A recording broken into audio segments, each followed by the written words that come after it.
Good afternoon, everybody. This is Jeffrey, Skytop Shop. This will be my first video update on Project 65 Vert. As you all know, it's a very rusty project, and I have got the reinforcement rails and the correct early heater channels there in front of you. And, you know, to do one of these right, you really need to have a solid base foundation to build the car upon. Well, having said that, when you do the reinforcement rails and the heater channels and obviously the pans in a convertible, the body has a tendency to fold in half if you're not careful. So I have door braces that can go in place of the door that will hold the body in place. However, I am not going to elect to do that. I'm going to use weld-in braces that'll allow me to fit the door later and make sure that the body is squared up. So having said that, I was checking door fitment, and door fitment led me to all of these discoveries. And there are other pictures and videos that will detail this little horror story and all of the patches here.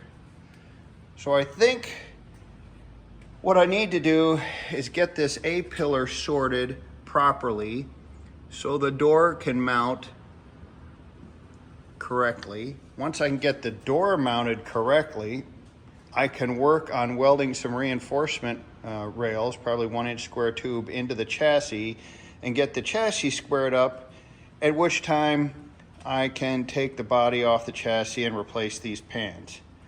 Obviously, it's been done on this car before. Someone just spot welded the door sill cover. This goes over the heater channel in place. Did a very questionable job. Covered their joints with silicone caulk, because we all know how silicone caulk is structurally integral to the build of the car.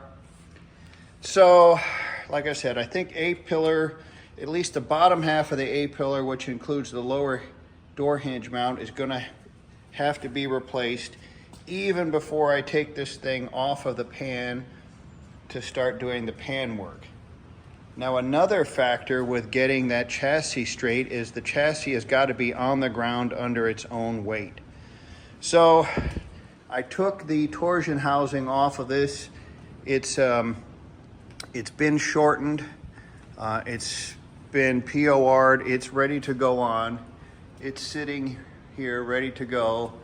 So I've cleaned off the frame head. I'll probably squirt some paint on there just to keep it from rusting any further. I'll get the front suspension back on the car, get the car on the ground, get the lower A-pillars cut out, new sheet metal welded in, adjust the door gap as best I can, weld in support framework inside the chassis to keep it stiff, then take the body off the pan, and that way I can work on the pan independently of the body. And I thought this side was bad. I did this late last night. I can't say I'm surprised. I mean, it is a 65, and I've come to never trust anybody's work. But boy, was I wrong, because when I got over to this side, this is what I discovered. This is what you don't want to find.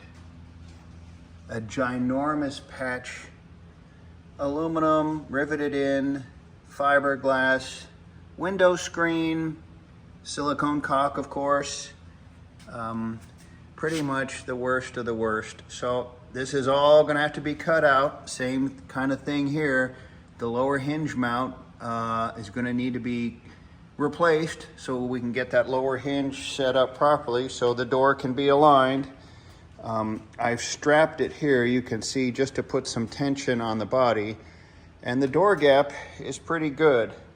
But again, you can't do any of this metal work or welding until the vehicle is on its own suspension on the ground. So to recap, gonna put the front beam back on, get the suspension on, cut out the lower A-pillars, weld in new lower hinge mounts into the A-pillars, remount the doors, get the doors aligned, then weld some chassis bracing in, and then we'll be able to separate the body and start on the seemingly endless metal work that this project needs.